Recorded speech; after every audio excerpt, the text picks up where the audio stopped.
Jeff Russo, composer for two new shows this spring, Mrs. Davis and Love and Death. I want to start with Mrs. Davis, which is just a bonkers show about a nun sent on a quest by an AI to find a Holy Grail, and she also wants to destroy said AI. So what was your reaction when this show came to you? Well, I watched that first episode and I was like, wait, what? What is happening right now? What is going on? It was, I had the same response. It was like, this is bonkers. How can I emotionally connect to these characters? Because that was the thing that I felt like I wouldn't say it's easy, but like playing fun and playing like the fun that we have in the show is an important part of what I was planning on wanting to do. But playing into the emotional connection between the people and keeping that sort of being the grounded part. Like, I want to say grounded. We're not a very grounded show, obviously, but there is this underlying emotional connection between these characters, and the desire is all of this stuff is based in an emotional reaction to things. Her family life growing up, and her connection to Wiley, and all of these different things that are happening in her life leads her to this quest, right? Mm-hmm. So it was really just a matter of watching it and being like, oh my God, how do I do that? And then all the while I was watching it and having such a fun time just watching it. It was interesting because I got to watch it without any music. Oh, so there was no temp. Well, there was, but I kind of say, I'm going to watch without a temp because I don't want to be too, moved in any one direction or not, unless Tara or Damon called me up and said, hey, this piece of temp is really the right direction. They didn't really do that. There were a couple of things where they were like, we like the idea of this, we like the idea of the instrumentation, or we like the idea of what it's doing, but the piece of music itself is not what we want. And in that case, I would listen to what they were talking about. Mm-hmm. So you didn't really have a lot of directions from either of them, Damon Lindelof and Tara Hernandez, the creator. Well, they really gave me a little bit of leeway. They really did. They were like, we want to hear what you feel like you want to do here. And, my main goal was to say to them, well, we need some thematic material to sort of tie this all together. We need something for Mrs. Davis. And that was this whistle that I tended to use throughout the show. And then we needed something for Simone, and we needed something for Celeste and for Wiley. And like his sound was kind of spaghetti westerny. And I really thought that was an interesting thing, considering the rodeo connection. And also like his sort of swashbuckling way of doing things, and also like the home office-y type thing, and like what was their sound. And that was a little bit more of an electronic component to it, to give them a sort of like sneaking feeling. But really they gave me a little bit of leeway in trying to figure out how to attach themes to these characters and ideas. Mm-hmm. And in terms of sound palette, they definitely left that up to me. They were like, yeah, I mean, show us what you got. And I did a first pass of the first episode, and they really liked the direction that I was taking it. So it was, then it became like more of a, can we move this here? Can we do this here? Because, they really gave me a lot of leeway in the spotting of it as well. Mm-hmm. Yeah, because you're not really bound by any specific type of genre here. It's like a smorgasbord of genres, and it's like riffing on different types of things too. And like the Western and the style battle is hysterical. Absolutely. And I kind of feel like that was really the way the show was. The show sort of riffed on these different ideas. So I was like, well, why not be able to do the same thing with music? I didn't think it was necessary to be like, no, we have to keep music down this one narrow chute. I felt like we could make these broad shifts from one type of thing and genre to another, and that might help make it as interesting as what you're seeing. Hmm. I think what you were saying before about like finding, something emotional to hang on to, like I think that like the show itself clicked for me in the second episode when it's revealed that Simone's husband Jay is literally Jesus. Right. And I'm like, this is such a genius way of just showing this, this physical manifestation of this relationship that we all know to be spiritual between a nun, and it does give you this emotional anchor. So I feel like that kind of like, was that the same thing for you? Like when you're trying to like score those scenes between the two Well, of them? here's the interesting part. I grew up, this is so funny. I haven't even really thought much about this. I grew up living in an apartment building in New York City where the second and third floors of this building were a school taught by nuns. And so I sort of, as a young boy, would see nuns all the time. And I was really interested in what that was all about. And, in everything I was ever told about nuns, it was like, that's their relationship with Jesus, right? Like that's the thing.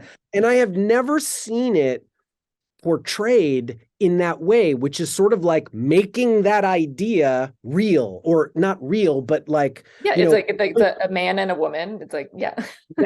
a manifestation of what that's supposed to be. There it is. Like we find out in the second one, she's calling him Jay. You have no idea what's going on, and finally figure out that he's Jesus. And you're like, oh yeah, she's a nun. Of course, being married to Jesus is the thing that's supposed to be the thing, right? Anyway, when I saw that second episode and that was revealed to me, I was like, oh, but light bulb.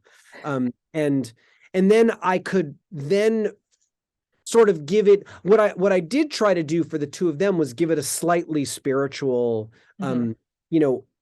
feeling in the sort of emotional content of the music. And that was fun for me. That was an interesting part of it. Yeah, because it's a lot quieter, the cues for them. It almost felt like a hymn.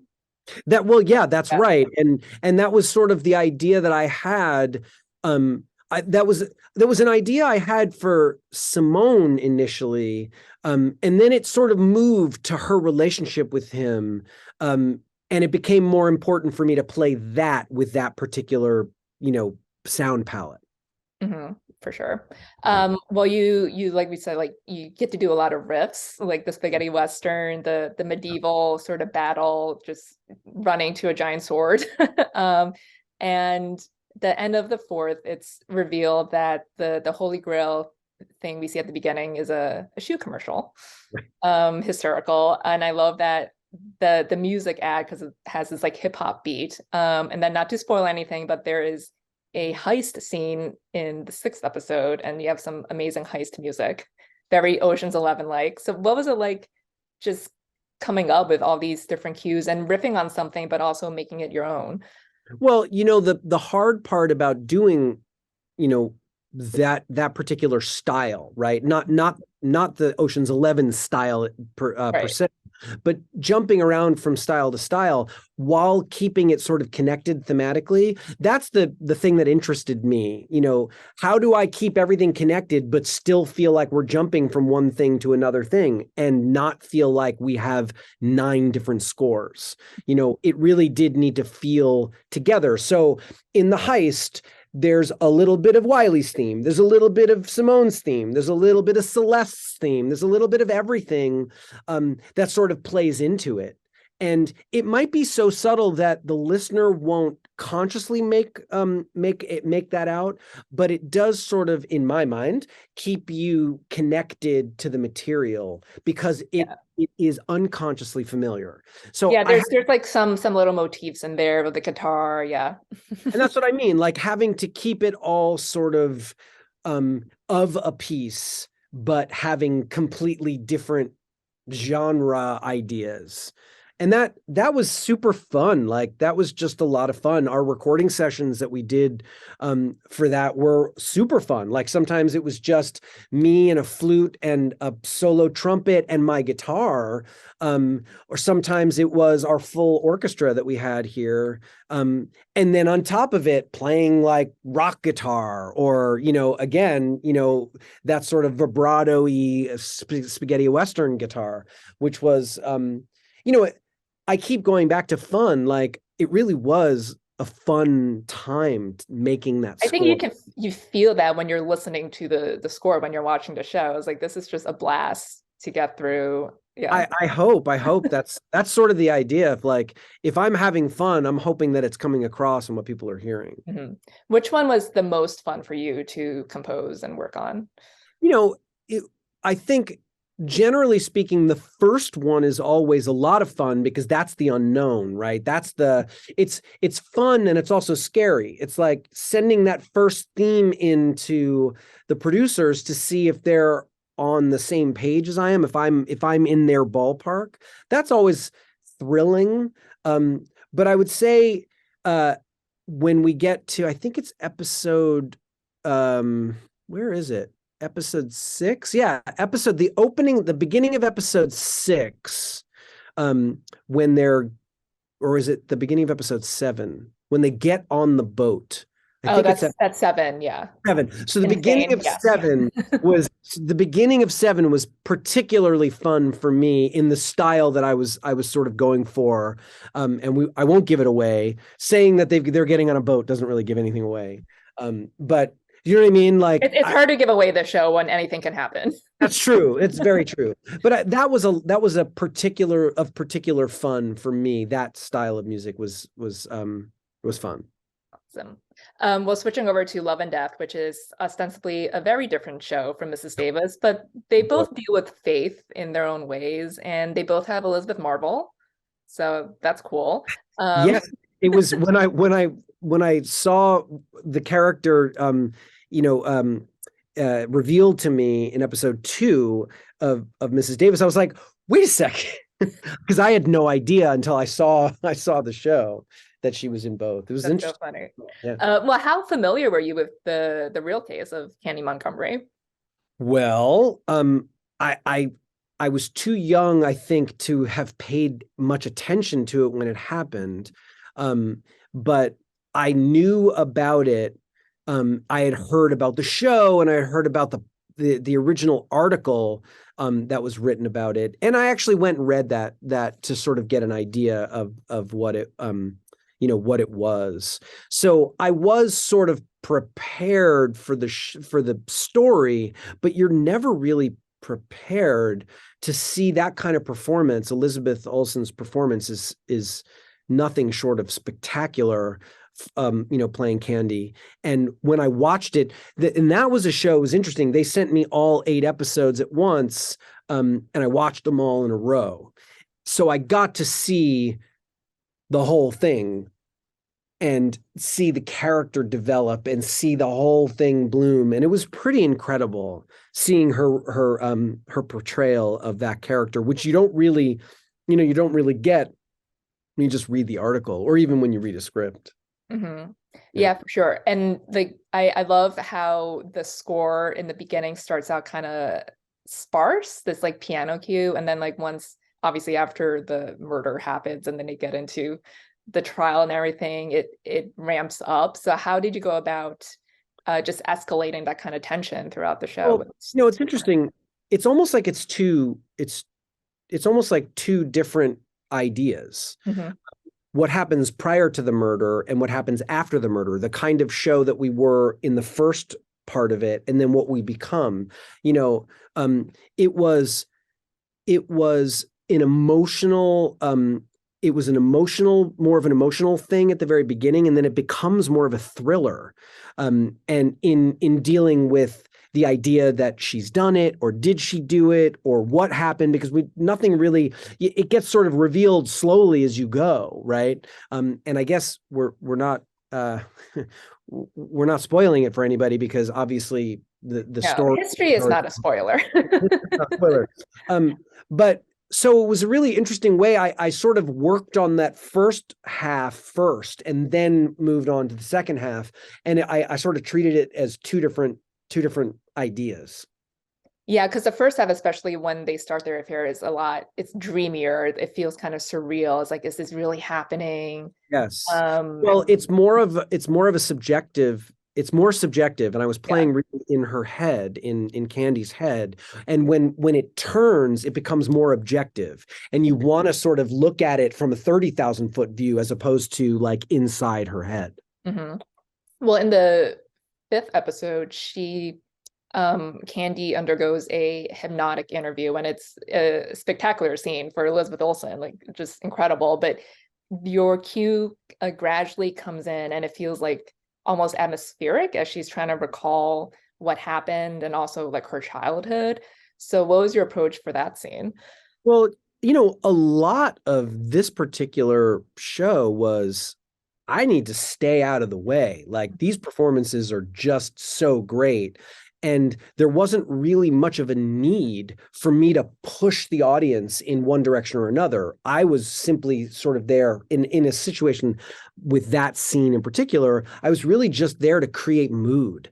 I didn't really need to connect because the actor is connecting. It was really, really intense. And that particular scene, I remember like needing to figure out how can I be effective but not be overarching. I didn't want to push the scene. I wanted to let the scenes speak for itself. So it was an interesting like study in how to stay out of the way and yet still do something that is emotionally meaningful. Mhm. Were there other scenes like that where you're like, I feel the urge to do something here, but maybe I shouldn't? I mean, yes, there is. And a lot of time we spent spotting this show, it was me saying like, are we sure we need music here? I don't think we need music here. I would write a score and send it to Leslie and David Kelly, and they would look at it and they'd be like, you didn't put music here, but you did put music here. And I was like, yeah, it really felt like we don't want to be on the nose. If we're on the nose, we're selling ourselves short. Like we got to let the thing be the thing, and then we can sort of answer with something. Um, and a lot of that was also like, we definitely don't want music here. Let's pull music out. Let's not have music here. It was one of those things where I really thought silence was way better at scoring something than I could ever do, because it just made it more intense. A lot of times you turn music off and all of a sudden you becomes very uneasy Mhm. because music is what gives, I think, the viewer permission to feel whatever it is they think they have to feel. So if you don't give them permission, then they're left with, whoa, whoa, whoa, what? What's happening? I don't know what's happening. I think I feel weird, and so I like that feeling in a show like this. It really created a sense of unease. Mhm. Yeah, because in at the end of the third episode, again, not really a spoiler, but that's when Betty goes to get her axe. Mm. But before she does that, like as she and Candy have this conversation, and it's just dead silence, and it's like Oh, very curt responses, and like you already know what's going to happen, like because it's real life, but there's still so much foreboding tension, and you're kind of that was worried. and that was the one scene in particular where everybody was all like, there's no way we can have music here. No, absolutely not. And all of us were like, yeah, this is way too heavy. Yeah, but then I mean, eventually we see their fight and the murder happen later on. And you do have music in some areas Yeah. there. So what went into, when to cut the music and when to have it. So much of when you spot music, is about how can you most effectively really draw attention out of a scene, really, really draw unease, or really, really draw whatever emotion you're looking for.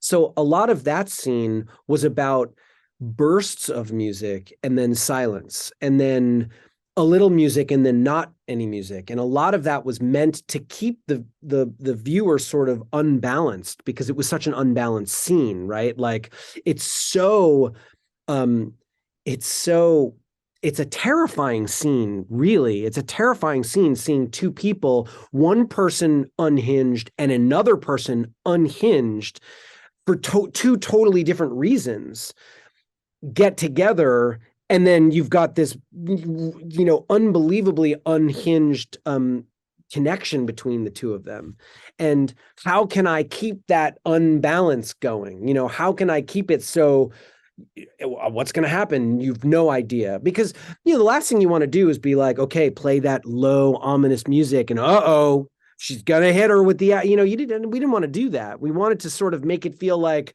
you think something's going to happen, but then it doesn't, and then something happens when you least expect it. It was all about keeping people off balance. For sure. And there's a lot of it is memory recall, so then that scene just ends, so then the music cuts off too. Like some of it happens in Mrs. Davis too, when she just like snaps out of the restaurant with Sure. Jay, so well, finally, just going back to Mrs. Davis, she can grant anyone any wish they want. So what would you want from Mrs. Davis? Well, I would want what Simone wanted.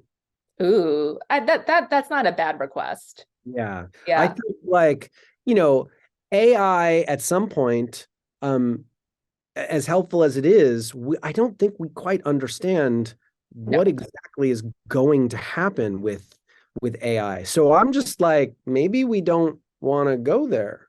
I don't know. And you just can never, no matter how smart it can become, it can just never replicate human emotion and Well, yes, intelligence. So yeah, and in human intelligence and human experience, like yes. memory is one thing, but like actual physical experience is another. Mm-hmm. So, This is all great stuff for season 2 of Mrs. Davis. So oh boy, I mean, sure, if we'll see what happens. yeah. We will see what happens. Fingers crossed. So, Jeff, it was great speaking with you. Thanks so much for your time, and have a great day. I talk to you too.